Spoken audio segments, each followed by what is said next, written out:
Assalamu alaikum, qadırman Qırgız халқым. Biz кезектеги чоң саясий өнөктүктүн алдындағы алгачкы кайрылуубуз. Кыргыз Республикасы мамлекет катарында, Кыргыз элибиз эл катарында кезектеги оор сыноолорду башыбыздан кечирүүдөбүз. 5 октябрдан баштап Кыргызстан кандайдыр бир башка дүнүйөгө түшүп калган сыяктуу. Болгон окуялардын баарына ар ким өзүнчө баа берет. Так, ачык, туура бааны буйрса тарых берет. Ар бир мезгилдин өзүнүн окуяларына жараша, акылмандардын гана акылы жетпесе, калган көпчүлүгүбүз укканыбызга жараша, көргөнүбүзгө жараша, акылыбыздын жеткенине жараша баа берип келебиз. Бирок улуу тарых ар дайым өзүнүн ордуна коюу керек. Андай десек, соңку мезгилдерде 2005-тен баштап 2020-га чейин 3 жолу төңкөрүш болуп, 3 жолу бийлик алмашуу, ушулардын бирөөнө дагы ушул күнгө чейин же укуктук, же саясий баа берилбегендиги сөзсүз түрдө өкүнүчтүү. 5 октябрда эмне болду? Төңкөрүш болдубу? Бийликти басып алуу болдубу? Же баягы көнүмүш адат болуп калгандай эле экөөнүн тең аралаштырып бирден жасап салдыкпы? Эмне үчүн биз конституциялык талаадан чыгып кеттик? Эмне үчүн бизге өнөктөштөр оң көзүн салбай, биз менен мамиле курбай, тең ата сүйлөшпөй, теңсинбей тургандай төр көрсөтүп атат? Ага ким күнөөлүү? Биз өзүбүз күнөөлүүбүзбү, же өнөктөштөрдүн бизге жасаган кандайдыр бир субъективдүү факторлордон улам мамилесиби? Мен ушуларга жооп бергенди туура көрүп отурам. Өзүмдүн баамымда.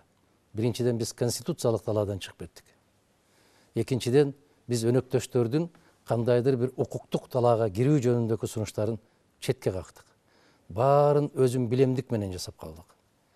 Конституцияны кээ бир беренелерин, конституциялык мыйзамдардын беренелерин токтотуп коюп, түшүнүү менен, же болбосо мен ушуну каалайм, ушул мага жагат, ушул жол менен барабыз деген өтө жапайы жолго түшүп алдык.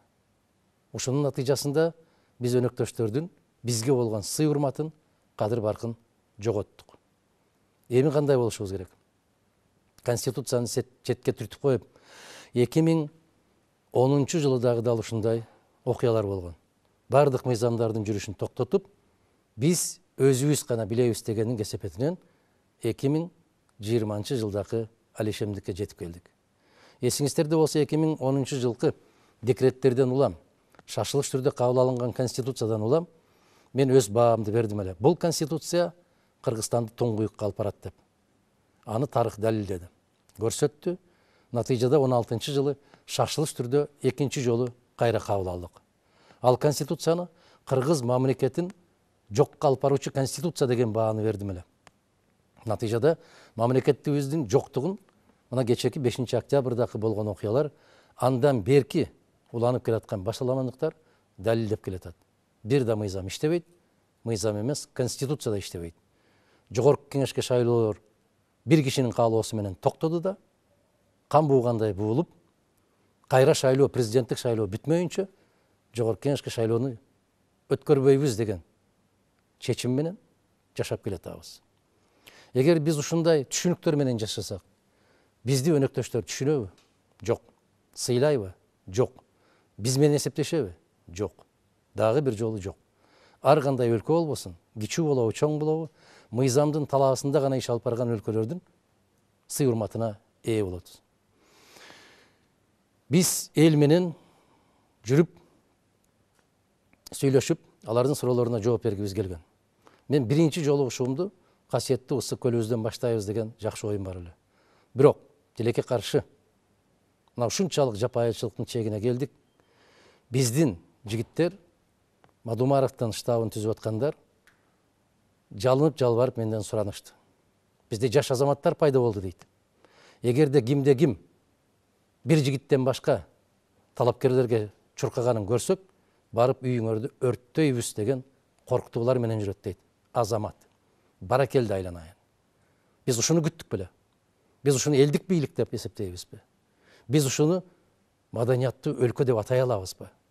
Тескерисинче, колдон келген бар нерсебизди дасторконубузга жайып жүргөн касиеттүү кыргыз калкы элек. Азыр сырттан бирөө келсе, муну жакында эле парламенттик шайлоодо өткөндө Каракулжа районунан кээ бир эсиргендер ушундай болуп чыкты эле. Биздин райондон сыртка бир да добуш чыкпайт деп.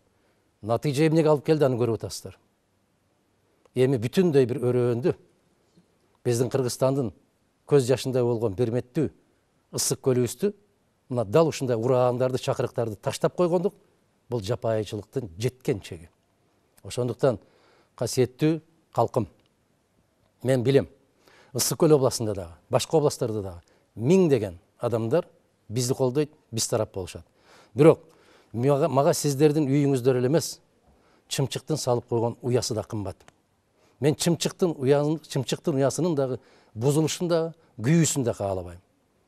Ошондуктан туура түшүнүү менен мамиле жасап, жолукпасак дагы сиздердин тынчтыгыңыздар, амандыгыңыздар, элибиздин биримдиги ар кандай кызматтан жогору турат, андан бийик турат. Биз кээ бир сабатсыз түркөйлөргө өчөшүп, кийимибизди отко ыргытпайбыз.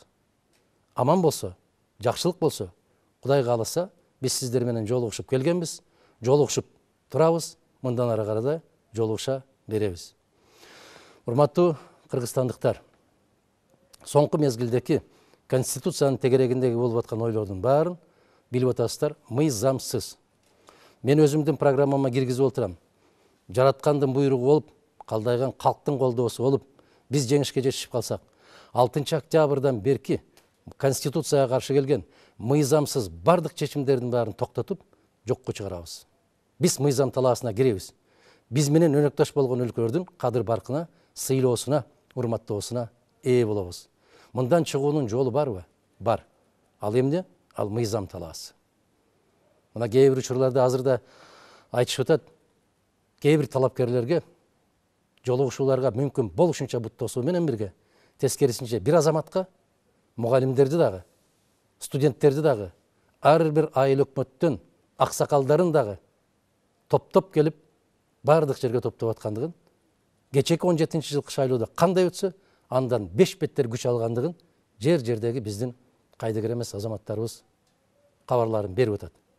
Мен азыр айтам, бийликке кайрылайын десең, чындыгында бийлик жок. Бирок бийлик бизде отурган азаматтарга кайрылам. Токтогула. Кеч болуп кала электе токтогула.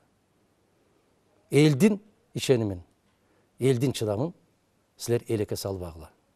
Дал ушундай кайрылуу менен Жээнбековке да кайрылган болчумун. 2 октябрда Бишкек шаарынын жеңиш аянтында кайрылганмын. Токтоткула, жакшылык калып барбайт деп.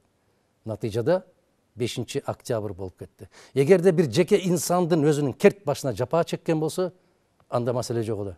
Тилекке каршы бүтүндөй Кыргызстандын эли, кыргыз мамлекети, биздин өлкөбүз жабыр тартып, оорукшан инсан катарында кайра тымоолоп ордубуздан тура албай калган өлкө болдук.